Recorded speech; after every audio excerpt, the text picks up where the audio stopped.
आजादी का अमृत महोत्सव हर पल देश की आजादी के लिए जीने वाले, आजादी के लिए अपना सब कुछ न्यौछावर करने वाले अनगिनत वीर वीरांगनाओं को नमन करने का उत्सव है।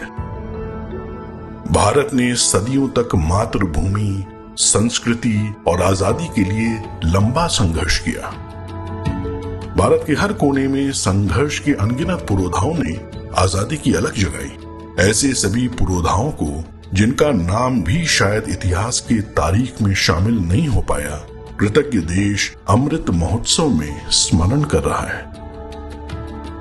इसी कड़ी में एक अहम कदम है क्रांति गाथा संग्रहालय, जिसके जरिए महाराष्ट्र में स्वतंत्रता संग्राम से जुड़ी अनेक वीर वीरांगनाओं की त्याग और बलिदान की यश गाथा को देश की युवा पीढ़ियों के लिए सहेजा गया है।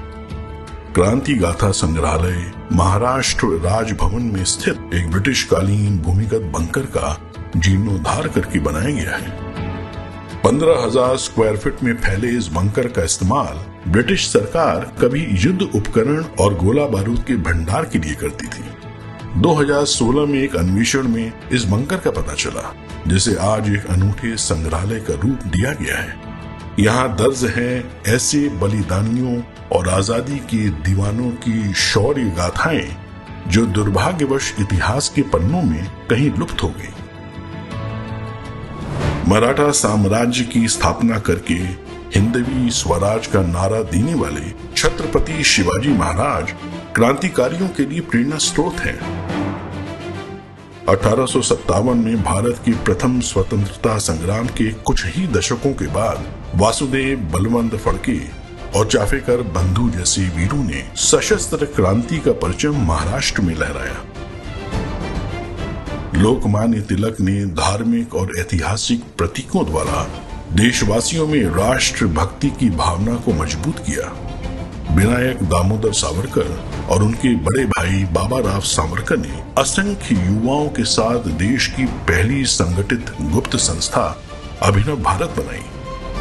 अनुशीलन समिति और युगांतर जैसी गुप्त संस्थाओं के साथ मिलकर अभिनव भारत ने उपनिवेशवाद पर कड़ा प्रहार किया। विदेशी कपड़ों का देश में सबसे पहला होलिका दहन तिलक के नेतृत्व में वीर सावरकर ने 1905 में पुणे में आयोजित किया।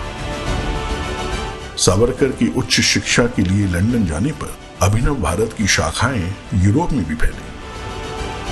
मुंबई की मैडम भिगाजी कामा ने 1907 में जर्मनी की अंतरराष्ट्रीय सोशलिस्ट कॉन्फ्रेंस में भारत का ध्वज लहराया।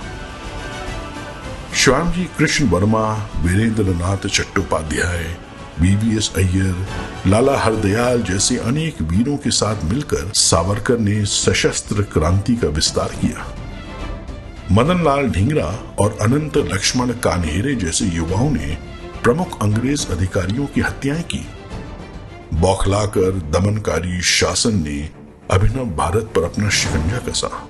क्रांतिकारियों को असहनीय यातना झेलने के लिए काला पानी की सजा दे दी गई।